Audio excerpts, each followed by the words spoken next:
இடமலம் நேயர்களுக்கு வணக்கம். நான் உங்கள் பரத் பேசியிருக்கேன். தமிழ்நாட்டில எங்க திரும்பினா சட்ட ஒழுங்கு அப்படின்றது சந்தி சிரிச்சுக்கிட்டு இருக்கு. இன்னைக்கு அத பத்தி பேசுறதுக்காக நம்ம கூட அரிசி அவர்கள் இணைஞ்சிருக்காங்க. பிரதர் வணக்கம். வணக்கம். சட்ட ஒழுங்கு தமிழ்நாட்டில எந்த அளவுக்கு இருக்குன்னு சொல்லி நம்ம ரொம்ப நாளா நம்மளும் பேசிட்டு தான் இருக்கோம். ஆனா கொஞ்சம் கூட அத செவி கொடுத்து கேட்கக்கூட ஒரு நிலைமையிலேயே திமுக அரசு இல்ல. ஏன்னா நேத்து கூட ஈரோடு பக்கத்துல ஒரு இடத்துல வந்து ஒரு சம்பவம் நடக்குது. 2 முதியவர்கள் அவங்களுடைய வீட்ல இருக்காங்க. அப்போ அவங்களுடைய நகைகள பறிக்கிறதுக்காக கொடூரமா கொல்லப்படுறாங்க. இது மாரி தொடர்ந்து நடந்துட்டு தான் இருக்கு. குறிப்பா வயது முதிர்ந்த நபர டார்கெட் பண்ணி இங்க சில சம்பவங்கள் நடந்துட்டு இருக்கு. இந்த இது மாரியான சம்பவத்தெல்லாம் நீங்க ஃபர்ஸ்ட் எப்படி பார்க்குறீங்க? இதே மாரி சம்பவம் திருப்பூர்ல ஒரு 3 மாதத்துக்கு முன்னாடி நடந்ததா ஆமா, ஆமா. அதே மாரி கோயம்புத்தூர்லயும் இதே மாரி சம்பவம் ம். நடந்துச்சு. திருப்பூர்ல நடந்தது கொடூரம். ஏன்னா ஒரே குடும்பத்த சார்ந்த 4 பேர் செத்து போனாங்க. ஆமாமா. சின்ன பையன் முதற்கொண்டு. ஆமா. ஸோ உங்களுக்கு வந்து இந்த மாதிரியான குற்றங்கள் தொடர்ச்சியா நடந்துட்டு இந்த கொலை, கொள்ளை சம்பவங்கள்லாம் தொடர்ச்சியா நடந்துட்டு இருக்கு. ம். காவல்துறை தூங்கிட்டு இருக்காங்கன்னு தான் நான் பார்க்குறேன். ம். காவல்துறை கையில வச்சுட்டு நேரடி கட்டுப்பாட்டுல வச்சுட்டு இருக்கேன்னு சொல்றாரு ஸ்டாலின். அவர் தூங்குறாரா? இல்ல என்ன பண்ணிட்டு இருக்காருன்னு எனக்கு தெரியல. இல்ல சென்னை உயர்நீதிமன்றம் கூட சொல்லியிருக்காங்கல்ல. தமிழ்நாட்டினுடைய சைபர் கிரைம் வந்து ரொம்ப பின்தங்கிய நிலையில இருக்கீங்க. ஏன்னா இங்க அவ்வளவு சமூக ஊடகத்தின் மூலமா வன்முறைகள் தூண்டப்படுது. இங்க பல பேர் வந்து தன்னுடைய சாதிய பெருமை அப்படின்னு சொல்லிட்டு சாதிய பிரச்சனைய தூண்டுறாங்க. மத பிரச்சனைய தூண்டுறாங்கன்னு சொல்லி சில விஷயங்கள முன் வச்சிருக்காங்க. அப்ப சைபர் கிரைமும் இந்த இடத்துல எப்படி சொல்றது? திமுகவுக்கு எதிரா எவன் ட்வீட் போடுறானோ, எவன் கருத்து தெரிவிக்கிறானோ அவன தான் வாட்ச் பண்றாங்களே தவிர, இந்த நாட்டின் இறையாண்மைய பாதிக்கிற மாரி ஒரு விஷயம் யாராவது பேசினாலும் நான் கண்டுக்கிறது இல்ல. இப்ப கூட உங்களுக்கு WhatsAppல ஒரு வீடியோ ஒண்ணு அனுப்பியிருப்பேன். ஒரு இஸ்லாமியர் வந்து இப்ப சமீபத்தில நடந்த அந்த தீவிரவாத தாக்குதல ஆதரிச்சு பேசுறாரு. அது வந்து இஸ்லாமியர்கள், காஃபிர்கள் அப்படிதான் நம்ம பிரிக்கணும். அப்பாவி மக்கள்னு சொல்லக்கூடாதுன்னு சொல்றாரு. அப்போ தொடர்ந்து இது மாரியான ஒரு விஷயம் இருக்குல்ல. இத நம்ம எப்படி பார்க்குறீங்க? ஒரு ஏமாத்து தனமா இருக்கே இதெல்லாம். சைபர் கிரைம் வந்து அவங்க என்ன நினைக்கிறாங்க அப்படின்னா, ஏன்னா நான் சைபர் கிரைம்ல 2, 3 கம்ப்ளைண்ட்ஸ் இந்த ஒரு 4 ஆண்டு காலத்திலேயே ஒரு 2, 3 கம்ப்ளைண்ட்ஸ் ஃபைல் பண்ணியிருக்கேன். ம். அதில ஒரு கம்ப்ளைண்ட் சம்மந்தமா நான் நேர்ல போய் விசாரணைக்கு போம்போது, அவங்க அந்த வழக்க முடிச்சு வைக்கணுங்கிற ஒரு எண்ணத்தோட தான் அத வந்து பார்க்குறாங்களே தவிர, ம். அதனால என்ன குற்றம் நடந்திருக்கு, அந்த குற்றத்த எப்படி நம்ம வந்து சரி செய்யணும் அப்படிங்கிற ஒரு எண்ணத்துக்கு அவங்க வரல. அந்த புகார எப்படி முடிச்சு வைக்கணும், அதுதான் அவங்களுடைய முதல் டார்கெட்டா இருக்கு. ஒருவேளை நீங்க வந்து உங்ககிட்ட போதுமான டாக்குமெண்ட்ஸ் இல்ல, அவங்க கேட்குற டாக்குமெண்ட்ஸ் எல்லாம் இல்ல அப்படின்னா, உடனே எழுதி குடுத்துருங்க. இந்த புகார வந்து முடிச்சு வைங்கன்னு எழுதி குடுத்துருங்கன்னு அவங்க கேட்டுறாங்க. எழுதி குடுத்து தான் ஆகணும். இல்லைன்னா வெளியில போ முடியாது அங்கருந்து. ம். அப்படி ஒரு சிச்சுவேஷன் அங்க. அதுதான் சைபர் கிரைம் பண்ணிட்டு இருக்கிறது. திமுக அரசு யாரெல்லாம் தாக்கி பேசுறாங்களோ அவங்களெல்லாம் கைது பண்ணுவாங்க. அவங்க மேல குண்டாஸ் போடுறதுக்கு என்னெல்லாம் வழி இருக்கோ அதெல்லாம் பண்ணுவாங்க. இப்போ சவுக்கு சங்கர் மேல கூட கோவை மாவட்டத்துக்கு மாத்திருக்காங்க எல்லா கேஸையும். கிட்டத்தட்ட மத்த 15 மாவட்டங்கள்ல இருக்கிற எல்லா வழக்குகளையும் ஒரே சைபர் கிரைம் டிவிஷனுக்கு மாத்திருக்காங்க. கோயம்புத்தூர் டிவிஷனுக்கு மாத்திருக்காங்க. ஸோ உங்களுக்கு வந்து யாரெல்லாம் திமுக அரசு எதிர்க்கிறாங்களோ, யாரெல்லாம் திமுகவுக்கு எதிரா பேசுறாங்களோ, அதுவும் குறிப்பா உதயநிதிக்கும், மாப்பிள்ளை சாருக்கும் எதிரா யாரெல்லாம் வந்து குரல் கொடுக்குறாங்களோ, அவங்களெல்லாம் வந்து உள்ள தூக்கி வைக்கணும். அதுதான் ஃபர்ஸ்ட் அஜெண்டா. ம். செகண்ட் அஜெண்டா இந்த இந்த கவர்மெண்ட்ட யாரெல்லாம் தாக்கி, இந்த கவர்மெண்ட் ஒண்ணுத்துக்குமே உருப்படாத அரசு, இந்த கவர்மெண்ட் ஒரு தத்தி அரசு, ஒரு தத்தி தான் முதலமைச்சரா இருக்காருன்னு யாரெல்லாம் ரொம்ப தைரியமா குரல் கொடுக்குறாங்களோ, அவங்களெல்லாம் உள்ள தூக்கி வைக்கணும். அதுதான் செகண்ட் அஜெண்டா. ம். 3வது அஜெண்டா திமுக ஆதரவாளர்கள வந்து அவங்க கிட்ட டிஃபெண்ட் பண்ணி பேசுறாங்கல்ல, அதிமுக, பாஜக போன்ற நிர்வாகிகள். அவங்க எல்லாரையும் உள்ள தூக்கி வைக்கணும். இந்த ம். 3 அஜெண்டா தான் இன்னைக்கு சைபர் கிரைம் ஃபாலோ பண்ணிட்டு வராங்க. வேற எதுவும் ஃபாலோ பண்றதில்ல. ஸோ இந்த 3 அஜெண்டாவ நீங்க ஃபாலோ பண்ணாலே உங்களுக்கு வந்து ப்ரமோஷன்ல இருந்து எல்லாமே கிடைக்கும் அப்படிங்கிறது இன்னைக்கு இருக்கிற சிச்சுவேஷன். ம். ஏன்னா தமிழ்நாட்டினுடைய எதிர்க்கட்சித் தலைவர் திரு எடப்பாடி பழனிசாமி அவர்கள் சட்டசபையில பேசுறாங்க. சவுக்கு அவர்கள் வீட்ல நடந்த அநீதிக்கு இதுவரை நீங்க என்ன நடவடிக்கை எடுத்தீங்கன்னு கேட்கிறாரு. அதுக்கு ஸ்டாலின் என்ன சொல்றாருன்னா, அது இதுல இருக்கு, நீதிமன்றத்துல வழக்கா இருக்கு. அத பத்தி நாங்க எப்படி பேச முடியும் அப்படின்னு மழுப்புறாரு. ஒரு பத்திரிக்கையாளர் தன்னுடைய கேள்விய கேட்கிறாரு. இங்க இருக்கக்கூடிய மக்களுக்கான ஒரு ஒரு விடுதலைக்கான ஒரு ஒரு பார்வையா அவரு செயல்படுறாருன்னா, அவர கொச்சைப்படுத்துறது இல்லாம அவர் குடும்பம் சார்ந்த நபர்கள் தாக்குறாங்க. நம்ம ஆல்ரெடி பேசிட்டோம். பட் இருந்தும் ஏன் கேட்கிறேன்னா, ஒரு தோல்வி நிலையில இருக்கு. இங்க இருக்கக்கூடிய ஆளு மாசு செயல்படுறாங்கல்ல. இதெல்லாம் எப்படி எடுத்துக்கிறது? இல்ல இங்க இருக்கிற ஆம்ஸ்ட்ராங்குடைய கொலை வழக்குல சம்மந்தப்பட்ட குற்றவாளியே வந்து துப்பாக்கி எடுத்து சுட்டுக்கிட்டார் அப்படிங்கிற ஒரு இடத்துக்கு தள்ளுனாங்க. ம். ஒரு குற்றவாளிய வந்து நீங்க துப்பாக்கி எடுத்து சுடுற அளவுக்கு நீங்க அலோவ் பண்ணுவீங்களா? அப்படிங்கிற கேள்விய சட்டமன்றத்தில எடப்பாடி பழனிசாமி அவர்கள் கேள்வி எழுப்பியிருக்காரு. ரொம்ப சாதுரியமா அந்த கேள்விய வந்து லைவ் பண்ணாம, டெலிகாஸ்ட் பண்ணாம மறைச்சிருக்காங்க திமுக அரசு. ஏன்னா, அந்த கேள்வியெல்லாம் வெளியில வந்துருச்சுன்னா, மக்களுக்கு அது வந்து யோசனையில வந்துரும். ம். ஒரு தாட் வந்துரும் மக்களுக்கு. எப்படி அவ்வளோ பாதுகாப்பு இருக்கும், அவ்வளோ பாதுகாப்ப மீறி எப்படி ஒருத்தனால போலீஸ்காரங்ககிட்ட இருந்து துப்பாக்கிய பறிச்சு தன்னை சுட முடியும்? அப்படிங்கிற ஒரு கேள்வி வரத்தான் செய்யும். ஸோ, அதனால வந்து அந்த கேள்வி வெளியில தெரியக்கூடாது அப்படிங்கிறதுனால, அவர் கேட்கிற கேள்விய மறைச்சிட்டு, முதலமைச்சர் அதுக்கு பதில் குடுக்கறத மட்டும் டெலிகாஸ்ட் பண்றாங்க. அதாவது என்ன கேள்வின்னே மக்களுக்கு தெரியக்கூடாது. ஆனா முதலமைச்சர் பேசுறாரா, அத மட்டும் டெலிகாஸ்ட் பண்ணுவோம்னு பண்ணிட்டு இருக்காங்க. ம். முன்னெல்லாம் எப்படின்னா, சட்டமன்றத்தில கேள்வி பதில் நேரங்கள்ல பேசப்படுற விஷயங்களை வந்து நம்மளுக்கு வந்து ஃபுட்டேஜாக நம்மளுக்கு தருவாங்க. பென்ட்ரைவ் கொடுத்தோம் அப்படின்னா பென்ட்ரைவில் காப்பி பண்ணி தருவாங்க. அதில் வந்து முதலமைச்சர் பேசுறது, அமைச்சர்கள் பேசுறது, எதிர்க்கட்சி தலைவர்கள்லேருந்து எதிர்க்கட்சி எம்எல்ஏக்கள் கேள்வி எழுப்புறது எல்லாமே அதில் இருக்கும். ஸோ அதுதான் வந்து போன அதிமுக ஆட்சி காலத்துலலாம் நம்ம வந்து பார்த்துட்டு இருந்தோம். இப்போ லைவ் டெலிகாஸ்ட் பண்ணுறோங்கிற பேரில் பாதி உண்மையை மறைச்சிட்டு பாதி பொய்யை சொல்லிட்டு இருக்காங்க இந்த திமுக அரசு. ஆம்ஸ்ட்ராங் கொலை வழக்கு எப்படின்னா, ஜெயக்குமார் தன்சிங்னு ஒரு காங்கிரஸ் நிர்வாகி திருநெல்வேலி மாவட்டத்தில் படுகொலை செய்யப்பட்டார். அவர் கொலை செய்யப்பட்டாருங்கிறத கூட தற்கொலை செஞ்சுக்கிட்டாருங்கிற ரேஞ்சுக்கு மாற்ற முயற்சிச்சது இந்த காவல்துறை. அதாவது தன்னைத்தானே இரும்பு கம்பியால கையை கட்டிக்கிட்டு எரிச்சுக்கிட்டார், தன்னைத்தானே வந்து கடப்பாக்கள் எல்லாம் கட்டிக்கிட்டு எரிச்சுக்கிட்டு கிணத்துல குதிச்சாருங்கிற ஒரு இதை சொன்னாங்க. பட் அது தப்பு அப்படின்னு சொல்லி எல்லா தரப்புல இருந்தும் குரல் வந்ததுக்கப்புறம் சிபிசிஐடிக்கு மாற்றாங்க. சிபிசிஐடிக்கு வழக்கு மாற்றி 1 வருடம் ஆக போகுது. கிட்டத்தட்ட இன்னொரு 1 மாதம் முடிஞ்சிச்சுன்னா 1 வருஷம் ஆயிடுச்சு. இந்த 1 வருட காலத்தில் சிபிசிஐடி என்ன கண்டுபிடிச்சாங்க, யார்கிட்ட விசாரிச்சாங்க, எத்தனை பேரை கைது பண்ணி? இல்லை, கொஞ்சம் வெயிட் பண்ணுங்க. செத்து போனவருடைய ஆன்மாவை வர வச்சு ஆன்மா கிட்ட கேட்டு இது சூசைடு தானே எழுதி வாங்கிடுவாங்க. ஏன்னா வெங்கைவேல் சம்பவத்துக்கு அதான் நடந்தது. எவன் பாதிக்கப்பட்டானோ அவன் தான் குற்றவாளின்னு சொல்லி சிபிசிஐடி தானே உள்ள உட்கார வச்சுது. இன்னும் கொஞ்சம் நாளில் ஆத்மாவை கான்டாக்ட் பண்ணி ஆத்மாவை கூப்பிட்டு பேச்சுவார்த்தை நடத்தி ஆத்மா எழுதி கொடுத்துரும். ஆமாம் சார், நான் தான் சார் கையை கட்டிக்கிட்டேன், மரணை ஊற்றிக்கிட்டேன், நான் தான் என்னை நான் கொடுத்துக்கிட்டேன், இது சூசைட் தான் சார் ஆன்மா சொல்லணும். அப்புறம் இவங்க சட்டமன்றத்தில் முதலமைச்சருக்கு வெக்கமே இல்லாமல் எஞ்சி பேசுவார் அவர். இல்லை, கடப்பாக்களை கட்டிக்கிற அளவுக்கு ஒருத்தர் வந்து ஸ்டெமினா வேணும் அப்படின்னா அது வாய்ப்பு இல்லைன்னு தானே சொல்லுவேன். இப்படி ஒரு ஸ்டெமினா வேணும்னா உங்களுக்கு வந்து தொடர்ச்சியாக இது போன்ற குற்றங்களில் ஈடுபடக்கூடிய நபர்கள் தான் அப்படி ஒரு ஸ்டெமினாவோடு இருக்கக்கூடிய நபர்களாக இருப்பாங்க. அப்போது அந்த கடப்பாக்களில் வந்து தன்னோட கட்டிக்கிட்டு தீ வச்சு கொளுத்திக்கிட்டு கிணத்துலையும் குதிச்சிருக்காருங்கிறது தான் குற்றச்சாட்டாக இருக்குது போலீஸ் தரப்புலேருந்து. அது தப்புங்கிறதுனால சிபிசிஐடிக்கு மாற்றுறீங்க. சிபிசிஐடி விசாரணையே 1 வருஷம் ஆகுது, ஒன்றுமே கண்டுபிடிக்கல, யாரையும் கைது கூட பண்ணலை, யார்கிட்ட விசாரிச்சாங்கங்கிற தகவல் கூட இல்லை சிபிசிஐடி தரப்புலேருந்து. இதெல்லாம் கேள்வி கேட்க வேண்டிய நபர் வந்து காங்கிரஸுடைய மாநில தலைவர். அவர் வந்து திமுக ஜால்ரா தட்டிகிட்டு இருக்காரு. காமராஜருடைய ஆட்சியை ஸ்டாலின் கொடுத்த காமராஜர் ஆட்சியில் எங்கே இந்த மாதிரி கொலை நடந்துச்சு? காங்கிரஸ் நிர்வாகி யாராவது கொலை பண்ணப்பட்டாங்களா இது மாதிரி? இல்லை எந்த வீட்லையாவது இவ்வளோ கொலை சம்பவம் நடந்துச்சா? இல்லை வந்து கொடூரமான கொலைகள் நடந்துச்சா எங்கேயாவது? பிரதர், நீங்கள் என்ன தப்பாக நினச்சிருக்கீங்கன்னு நினைக்கிறேன். ஆமாம், நான் வந்து செல்வப்பிரதங்க மைண்ட் செட்டை சொல்கிறேன். நான் வந்து ஆல்ரெடி திமுககாரன் தான். நான் திமுகலாம் பயணிச்சிருக்கேன். நான் வச்சுக்கோங்களேன், திமுகவுக்கு இப்போ பயணிச்சிருக்கேன், ஸ்டாலின் வீட்டுக்கு எல்லாத்தையும் கழுவி விட்டுருக்கேன், எல்லாம் பண்ணியிருக்கேன். நான் அடிப்படையில் ஒரு திமுகவாதி. அப்புறம் அப்படி தான் செயல்படுவேன். ஏன்னா நீங்கள் வந்து புதுசாக என்கிட்ட வந்து நாங்கள் கச்சத்தீவை கொடுத்ததே அது ஒரு வேஸ்ட் லேண்ட் அப்படின்றனால தான் நாங்கள் எடுத்து கொடுத்தோம். கச்சத்தீவு விவகாரத்தை வந்து கருணாநிதி வந்து செஞ்சது மிகப்பெரிய துரோகம். தமிழக மீனவர்களுக்கும் சரி, தமிழக மக்களுக்கும் சரி, செல்வப்பிரதிங்க மிகப்பெரிய துரோகம். தூக்கி கொடுத்தோம்னாரு. அப்புறம் அவர் செல்வப்பிரதிங்க அதை வேஸ்ட் லேண்டுங்கிறாரு. அதை வந்து வேறொரு காரணத்துக்காக நாங்கள் வந்து அங்கே இருக்கிற வளங்களை பெறுவதற்காக நாங்கள் வந்து தூக்கி கொடுத்தோம் அப்படிங்கிறாரு. நீங்கள் வளங்களை பெறுறதுக்காக நீ வந்து நாளைக்கு மக்களையே தூக்கி கொடுப்பீங்களா? கொடுத்தாங்களே. இல்லை, நாளைக்கு கவர்மெண்ட் இந்த கவர்மெண்ட்டுக்கு வந்து ஏதாவது தேவைப்படுது, உங்களுக்கு வளம் கொடுத்துட்டு உங்கள் வீட்டை எங்களுக்கு எழுதி கொடுங்கன்னு கவர்மெண்ட் கேட்டுச்சுன்னா உடனே தூக்கி கொடுத்துருவீங்களா? நீங்கள் அப்போ மட்டும் போய் போராடுவீங்களா? நடுவெல்லாம் போவேனா?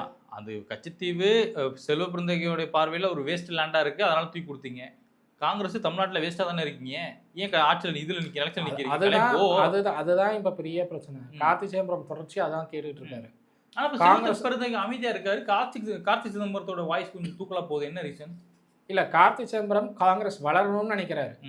செல்வப்பிரந்தகை காங்கிரஸ் திமுகவுடைய கிளை பிரிவாக மாறணும்னு நினைச்சிட்டு இருக்காரு. ஓ ரைட், புரியுது. அதுதான் வந்து காரணம். கார்த்தி சிதம்பரம் எப்படின்னா காங்கிரஸ் தலைமையில் ஒரு கூட்டணி அமையணும் அப்படிங்கிற இடத்துக்கு காங்கிரஸ் வளரணும், காங்கிரஸுடைய வாக்கு வங்கியை வந்து நீங்கள் வளர்த்தி விடணும் அப்படிங்கிறது தான் கார்த்தி சிதம்பரத்துடைய ஒரு அஜெண்டாவாக இருக்குது. அவர் வந்து மக்களுக்கு காங்கிரஸ் வந்து இன்றைக்கும் எதிர்கட்சியாக தான் செயல்பட்டு இருக்காங்க, என்னதான் கூட்டணியில் இருந்தாலும் அரசு செய்கிற தவறுகளெல்லாம் நாங்கள் சுட்டி காட்டிட்டு தான் இருக்கோம் அப்படிங்கிறத எடுத்து காட்டணுங்கிற ஒரு குரல் எழுப்பணுங்கிற இடத்துக்கு நகர்றாரு. ஆனால் மற்ற காங்கிரஸ் நிர்வாகிகள் அதுக்கு ஒத்துழைக்க மறுக்கிறாங்க. சரி, நல்லபடியாக நகரட்டும், ஒன்றும் பிரச்சனை இல்லை, ஆமாம் மாதிரி போகட்டும். இப்போ நம்ம என்ன கேட்குறோம், நேற்று ஒரு பிபிஆர்னு சொல்லி ஒரு யூடியூப் சேனல், அந்த சேனலில் வந்து பட்டியலின மக்கள் ஒரு இடத்துல குறிப்பாக பாதிக்கப்பட்டு இருக்காங்க, சாதி ரீதியாக தாக்கப்படுறாங்கன்னு சொல்லி ஒரு காணொலி ஒன்று வருது. பட் அது சம்மந்தப்பட்டு இங்கே இருக்கக்கூடிய எந்த ஒரு மெயின்ஸ்ட்ரீம் மீடியாவும் அதை எடுத்து பேசலை. திருமாவளவன் அவர்கள் கூட பெருசாக அதுக்கு ரியாக்ட் பண்ணல. பட் இங்கே இருக்கக்கூடிய சில சமூக போராளிகள் வந்து அந்த விஷயத்தை எடுத்து பேசியிருக்காங்க. தொடர்ந்து பட்டியலின மக்கள் டார்கெட் செய்யப்பட்டு தாக்கப்படக்கூடிய சம்பவம் இருக்குல்ல, இதெல்லாம் எப்படி பார்க்குறீங்க? இந்த கவர்மெண்ட் பட்டியலின மக்களுக்கு எதிரான கவர்மெண்ட் தான். ஏன்னா நாங்கள் சிறுபான்மை மக்களுடைய பாதுகாவலர் ப்ளஸ் பட்டியலின மக்களுடைய சேவகர். நம்ம அந்த ஹாட் டாபிக் இந்த சிறுபான்மை மக்களுடைய பாதுகாவலருங்கிற அந்த பேச்சாக தான் இருந்துட்டு இருக்கு. நீங்கள் வந்து எங்கே போனாலும் திமுக அரசு சிறுபான்மை பாதுகாவலர் இருக்கிறீங்க. சிறுபான்மையின மக்களுக்காக திமுக அரசு என்ன செஞ்சிருக்கு இந்த 4 வருஷத்தில்? பண்ணியிருக்கோமே. என்ன பண்ணியிருக்காங்க? ஒன்றுமே பண்ணலையே. நாங்க பண்ணியிருக்கோம், உங்களுக்கு தெரியல. நாகூர் தர்காவுக்கு வந்து சந்தனக்கூடு அமைக்கிறதுக்கான ஏற்பாடுகளை செஞ்சு கொடுத்தது செல்வி ஜெயலலிதா தலைமையான அரசு. ம். அதை ஃபாலோ பண்ணிட்டு வரீங்க. ம். நீங்களா புதுசா ஒன்னத்தையும் தூக்கி கொடுக்கல. செல்வி ஜெயலலிதா கவர்மெண்ட் என்ன கொடுத்தாங்களோ அதை நீங்க அப்படியே ஃபாலோ பண்ணிட்டு வரீங்க. அவங்களுக்கு வந்து நோன்பு கஞ்சி வைக்கிறதுக்கு அரிசி கொடுக்குறாங்க. அதுவும் செல்வி ஜெயலலிதா அரசு வந்து அமல்படுத்தினது. அதையும் நீங்க ஃபாலோ பண்ணிட்டு வரீங்க. நீங்களா புதுசா ஒன்றும் கொடுக்கல. நாங்க பண்ணோமே, ஜெயிலுக்கு அனுப்பணுமே. நாங்க பல இஸ்லாமியரை ஜெயிலுக்கு அனுப்பியிருக்கோமே. உங்களுக்கு அதான் நான் என்ன சொல்றேன் உங்களுக்கு, ம். இன்னைக்கு இருக்கிற இஸ்லாமியர்களும் இதை தெரிஞ்சுக்கணுங்கிறதுனால தான் சொல்றேன். உங்களுக்கு வந்து கோவை குண்டுவெடிப்பு வழக்கில் வந்து கைது செய்யப்பட்டு சிறையில் இருக்கிற பல ஆண்டுகளாக சிறையில் இருக்கிற இஸ்லாமிய நண்பர்கள் வந்து சிறையிலேருந்து விடுதலை ஆகணும் அப்படின்னா உங்களுக்கு எடப்பாடி பழனிசாமி தேவை. அவர் வந்து சட்டமன்றத்தில் குரல் கொடுக்கணும் அப்படின்னு நீங்கள் கோரிக்கை வைப்பீங்க. ஆனால் அவருக்கு ஓட்டு மட்டும் போட மாட்டீங்க. என்ன நியாயம்? ஏன்னா பிஜேபி உள்ள வந்துரும். ஏங்க எத்தனை நாளுங்க பிஜேபி வந்துட்டாங்க. இல்ல, ரொம்ப நாளா வந்துகிட்டே இருக்காங்க. பிஜேபி வந்தாச்சு, தமிழ்நாட்டுக்குள்ள வளர்ந்தாச்சு. அவங்க பிஜேபி திமுக இருக்க வரைக்கும் உள்ள வரவிட மாட்டாங்க. அதுவும் எங்க திராவிட தந்தை, வளர்த்து விடுறது திமுக தாங்க. திராவிட தந்தை இருக்கும் முறை அதை சாத்தியம் இல்ல தலைவா. நீங்க ஒண்ணும் இல்ல, நீங்க ஏன் ஒண்ணும் தவறான இல்ல. மைண்ட் செட்ல பேசுறீங்க? ஒரே ஒரு விஷயம் நல்லா யோசிச்சு பாருங்க. அதிமுக ஆட்சி காலத்துல பாஜக எத்தனையோ போராட்டங்கள் நடத்துறதுக்கு முன் வந்தாங்க. இத்தனையும் கூட்டணியில் இருந்த கட்சி. பாஜக பல்வேறு போராட்டங்கள் நடத்த முன் வந்தாங்க. ஏன் வேல் யாத்திரை நடத்தினார் எல்முருகன் அவர்கள். இந்த வேல் யாத்திரை நடத்துறது கூட பர்மிஷன் கொடுக்க முடியாதுன்னு சொல்லி பாதி வெளியில தடுத்து நிறுத்தப்பட்டு எல்லாரும் கைது செய்யப்பட்டு அன்னைக்கு ஈவினிங் விடுதி. அரசியல் நாடகம் கிடையாது. இன்னைக்கு கவர்மெண்ட் அப்படி பண்றாங்களா? நாங்க அது போராட்டம்னு பண்ணதுனாலதான் எங்களுடைய நியாயமான தியாகிகள்லாம் கைது செஞ்சுட்டு உள்ள போயிட்டு இருக்கீங்க நீங்க. ஏங்க RSS உடைய பேரணிக்கு அனுமதி கொடுக்குற கவர்மெண்ட் இந்த கவர்மெண்டா இருக்கு. அப்படிப்பட்ட கவர்மெண்ட் உங்களுக்கு வந்து இஸ்லாமிய மக்களுக்கு வந்து பாதுகாப்பு கொடுக்குற கவர்மெண்டா? நீங்க RSS இயக்கம் இஸ்லாமியர்களுக்கு எதிரான இயக்கம்னு நீங்க கட்டமைக்கிறீங்க. இஸ்லாமியர்கள் எல்லாரும் அதான் கட்டமைக்கிறாங்க. ஆமா. RSS இயக்கத்துடைய பேரணிக்கு அனுமதி கொடுக்குற கவர்மெண்ட் இஸ்லாமியர்களுக்கு பாதுகாப்பு கொடுக்குற கவர்மெண்டா? நீங்க வந்து மறுபடியும் மேனிபுலேட் பண்றீங்க. திமுக இருக்கிற வரைக்கும், திராவிட தந்தை இருக்கிற வரைக்கும், அப்பா அப்பான்னு குரல் ஒலிக்கும் வரையும் இந்த யார் அப்பான்னு சொல்றா? யாருமே அப்பான்னு சொல்ல, டோப்பான்னு தான் சொல்லிட்டு இருக்காங்க எல்லாரும். அப்பா அப்பாங்கிறீங்க. டோப்பா கலக்குனா அப்பாங்கிறது யாரும் தெரியாதுங்கிறாங்க. நீங்க தெளிவா கேளுங்க. அப்பா அப்படின்னு கூப்பிடுறாங்க எல்லாரும். அந்த வார்த்தைக்காக ஸ்டாலின் வந்து கண்டிப்பா கைவிட மாட்டார் இஸ்லாமியர்களை. அப்புறம் இன்னொரு முக்கியமான விஷயம், கூட்டணி சம்மந்தப்பட்டு இங்கே சில வார்த்தைகள் பிரச்சனைலாம் போயிட்டு இருக்கு. ஆனால் தொடர்ந்து இங்கே இருக்கக்கூடிய ஊடகங்கள் வந்து ஊழல் செய்த அமைச்சர்களை பற்றி டிபேட் இதுவரை பண்ணதை நான் பார்த்ததே இல்லை. ஒரு டிபேட் கூட நான் பார்த்ததே இல்லை. மாட்டாங்க. ஆமாம், பார்த்ததே இல்லை. ஆனால் மக்களுக்கு அதிமுக பாஜக கூட்டணி, அதிமுக தாவக கூட்டணி அமையுமா? விஜய் மதுரைக்கு போயிருக்காரு. அங்கே என்ன நடக்க போகுது? மதுரையில் விஜயுடைய கட்சி நிர்வாகிகள் வந்து பேனர் உடைச்சாங்களா, லைட்டை உடைச்சாங்களா, டியூப்லைட் உடைச்சாங்களா, விஜய் கார் முன்னாடி வந்து ஸ்கிட் அடிச்சு விழுந்தாங்களா? இதுதான் அவங்களுக்கு வந்து தலைப்பு செய்தி. அமைச்சர்கள் சிறை போகிறது, அமைச்சர்கள் ஊழல் பண்ணுறதுலாம் தலைப்பு செய்தி கிடையாது. இப்போ நீங்கள் ஒரு களத்தில் இறங்கி நீங்கள் சர்வேலாம் பண்ணுறீங்கன்னு கேட்குறேன். மக்களுக்கு தெரியுதா? திமுக அமைச்சரவையில் இருக்கக்கூடிய முக்காவாசி அமைச்சர்கள் ஊழல் பண்ணியிருக்காங்க, ஊழல்வாதிகள், ஜாமீன் வாங்கி தான் வெளில தெரிஞ்சுக்கிட்டு இருக்காங்க அப்படிங்கிற விஷயம் மக்களுக்கு தெரியுதா? மக்கள் ரொம்ப தெளிவாக இருக்காங்க. மக்களுக்கு வந்து எல்லா விஷயமும் தெரிய வருது. மக்கள் வந்து ஊடகங்களை பார்த்து மட்டும் தெரிஞ்சுக்கலாம். அவங்களுக்கு வந்து சோஷியல் மீடியாவில் எல்லாமே கவனிக்கிறாங்க. எங்க கிராமத்தில் கூட திமுக தான் கடிச்சு வைக்கிறான். கிராமத்தில் கூட இன்னைக்கு சோஷியல் மீடியாவுடைய டச் இருக்கு. ஆனால் அவங்களுக்கு சோஷியல் மீடியா வாக்குகளாக மாற்றி கொடுக்காது. சோஷியல் மீடியா மட்டுமே நம்பி நான் வந்து அரசியல் இறங்குறேன்னு போனால் ஒருத்தர் வந்து வாக்குகளாக அள்ள முடியாது. மக்களுடைய ஆதரவு தேவை அப்படின்னா நீங்கள் வந்து களத்தில் இறங்கணும். களத்தில் இறங்கணும் அப்படின்னு மக்களுக்கு புரியுது. இந்த அமைச்சர்கள் ஊழல் பண்ணுறாங்க, இந்த அமைச்சர்கள் மேலே குற்றச்சாட்டு இருக்குது, இந்த அமைச்சர் சிறைக்கு போயிருக்காரு, இவரை வந்து சிறை போயிட்டு ஜாமீனில் வந்தார், அமைச்சரவாக்கி வச்சிருக்காங்கன்னு எல்லாரும் புரிஞ்சுக்கிறாங்க. ஆனால் எடப்பாடி பேசுகிறாங்க வரலையே. இல்லை, எடப்பாடி பழனிசாமி அவர்கள் களத்தில் தான் இருக்காரு. எங்க நான் பார்க்க ஒரு போராட்டத்தை கூட களத்தில் வந்து பண்ண மாதிரி தெரியலங்க. கிடையாது. தொண்டர்களை அனுப்பி விட்டுட்டு வெயிலுக்கு எதாவது ஏசியில் உட்காந்துட்டு இருக்காரு எடப்பாடி. கிடையாது. அவரும் போராட்டத்துக்குலாம் இறங்குறாரு. சேலம் மாவட்டத்தில் இருக்கிற போராட்டங்களில் கலந்துக்கிறாரு.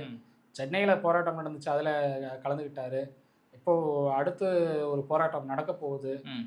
பொதுக்கூட்டம் மாதிரி ஒரு போராட்டம் ஏற்பாடு பண்ணிட்டு இருக்காங்க. அந்த கூட்டத்திலையும் கூட கலந்துக்க போகிறதா தகவல் இருக்குது. ஸோ அதனால் வந்து அவர் தொடர்ச்சியாக களத்தில் தான் இருக்கார். சரி, பொறுத்து வந்து பார்ப்போம் பிரதர். சட்ட ஒழுங்கு எப்படி போயிட்டு இருக்கு, களத்தில் எடப்பாடி பழனிசாமி அவங்களோட பங்கு எந்த அளவுக்கு இருக்குது, இங்கே இருக்கக்கூடிய திமுக அரசு வேணுமா வேணாமா, திராவிடம் 2.0 வேணும்னு மக்கள் நினைக்கிறாங்களா இல்லையாங்கிறத பொறுத்து. திராவிடம் 2.0 வந்துச்சுன்னா தமிழ்நாடு இல்லாமல் போயிடும். திராவிடம் 2.0 வரதை விட திராவிடம் இல்லாத ஒரு 2.0, அதாவது இந்த திமுக இல்லாத ஒரு 2.0 அரசு வந்துச்சுன்னா பெட்டர். நீங்கள் திமுக மட்டும் சொல்கிறீங்க, நான் விசிகாவும் சொல்லி உள்ளே எடுத்துக்கிறேன், காங்கிரஸையும் உள்ளே எடுத்துக்கிறேன், கொத்தடிமையாக இருக்கக்கூடிய கம்யூனிஸ்டையும் உள்ளே எடுத்துக்கிறேன். அப்புறம் முக்கியமான ஒரே விஷயம், திமுக தொண்டர்கள் எத்தனை பேர் தமிழ்நாட்டில் இருக்காங்கன்னு சொல்லி இப்போ கணக்கெடுக்க போகிறாராம் ஸ்டாலின். ஒரு அறிவிப்பு விட்டுருக்காரு. தொண்டர்கள் அவருடைய கட்சியில் எத்தனை பேர் இருக்காங்கங்கிறத தெரிஞ்சுக்க முடியாத அளவுக்கு ஒரு கட்சி தலைவர் இருக்காருன்னா அப்போ அவர் வந்து ஆட்சி நிர்வாகத்தை எந்த அளவுக்கு கவனிச்சிருப்பாரு பார்த்துக்கோங்க. இல்லை, அவர் என்ன அறிக்கை விட்டுருக்காருன்னா திருநாய்களோட எண்ணிக்கை எவ்வளோ இருக்குன்னு கணக்கெடுக்க போகிறேன், குடும்ப கட்டுப்பாடு பண்ண போகிறேன்னு சொல்லியிருக்காரு. அதனால சொன்ன மென்ஷன் பண்ணேன். திருநாய்களை வந்து கணக்கெடுக்கிறதுக்கும் திமுகவுடைய நிர்வாகிகளை கணக்கெடுக்கிறதுக்கும் வித்தியாசம் இல்லை. திமுக அந்த நாய் கூட கூட நீங்கள் ஒப்பிட மாட்டீங்களாங்க? அவங்கள கூடாதுங்க. நாய்க்கு கூட அவங்க அந்த உரிமை இல்லையாங்க? இல்லைங்க, நாய்கள் வந்து நன்றியுள்ள ஜீவன்களுங்க. எங்களுக்கு இல்லையா? உங்களுக்கு எங்கே நன்றி இருக்குது? நன்றி உணர்வு எங்கே இருக்குது? நீங்கள் ஏதாவது உதவி பண்ணிட்டு எனக்கு இந்த மறுபடியும் ஹெல்ப் பண்ணுப்பா நீங்கள் அவசர நேரத்தில் கேட்டிங்கன்னா எந்த திமுக காரன் வந்து ஹெல்ப் பண்ணுவான்? ஏங்க, நாங்கள் புதருக்குள்ளே இருந்த ஒரு பெண்ணை காப்பாற்றுறதுக்காக போனோம், கடைசியில் எங்களை கண்டம் பண்ணிட்டீங்க. எங்கே புதருக்குள்ளே இருக்கிற பெண்ணை காப்பாற்றுறதுக்காக போனீங்க? அந்த பெண்ணை புதருக்கு போனதே தப்புன்னீங்க. அதுதாங்க காப்பாற்ற போனோம். நீங்கள் அது தப்பாக புரிஞ்சுக்கிட்டு இருக்கீங்க. தப்பு பண்ணவனை விட்டுட்டு அந்த பொண்ணு மேலே குற்றச்சாட்டு சொன்னால் அது சரியாக வந்துருமா? சரி, பொறுத்து பார்ப்போம். அது தமிழ்நாட்டில் இன்னும் பெண்களை பற்றி தப்பாக பேசுறது, பெண்களை கொச்சையாக பேசுறது, ஆபாச வார்த்தைகளுக்காக பெண்களுடைய உறுப்புகளை பற்றி பேசுறது, அப்படி இதையெல்லாம் திமுக பல ஆன்டிகள் நாங்கள் தான் உசார் பண்ணி வச்சுக்கிட்டு இருக்கோம். எங்கள் கட்சியில் தான் ஆன்டிகள் இருக்காங்க. பல ஆன்டிகள் நாங்கள் தான் உசார் பண்ணி வச்சிருக்கோம். நான் சொல்லல, திமுக சொன்னது தான். யார் சொன்னாலும் மக்களுக்கு தெரியும் நினைக்கிறேன். சரி, அதுதான் தொடர்ச்சியாக மேடைகளில் வந்து பெண்களை பற்றியே பேசிட்டு இருக்காங்க. அவங்களுக்கு வந்து பெண்கள் ஒரு போதைப் பொருள் மாதிரி ஆயிட்டாங்கன்னு தான் புரிஞ்சு. மண்ணும் பொண்ணும் எங்கள் இரு கண்கள் மாதிரி. அதுதான் அந்த ஒரு சப்ஜெக்டில் தான் மூவ் ஆகிறாங்க திமுகவினர். அதை ஸ்டாலின் அவர்களும் சேர்ந்து அதுக்கு ஒத்து ஊதுறாரா இல்லையான்னு எனக்கு தெரியல. ஒத்து ஊதுறதுனால தான் அவங்க பேசுகிறாங்க. நான் அவ்வளிதான் தொண்டர்கள். அதுதான் ஒத்து ஊதுறதுனால தான் அவங்க அப்படி பேசுகிறாங்கன்னு நான் நம்புகிறேன். இல்லை அப்படின்னா அதுக்கு தீவிரமான நடவடிக்கை எடுப்பாரா நம்ம வெயிட் பண்ணி தான் பார்ப்போம். சரி, ரைட், பொறுத்து பார்ப்போம். எங்களோட இணைந்து பல்வேறு கேள்விகளுக்கு மிக சிறப்பு கொடுத்து நன்றி.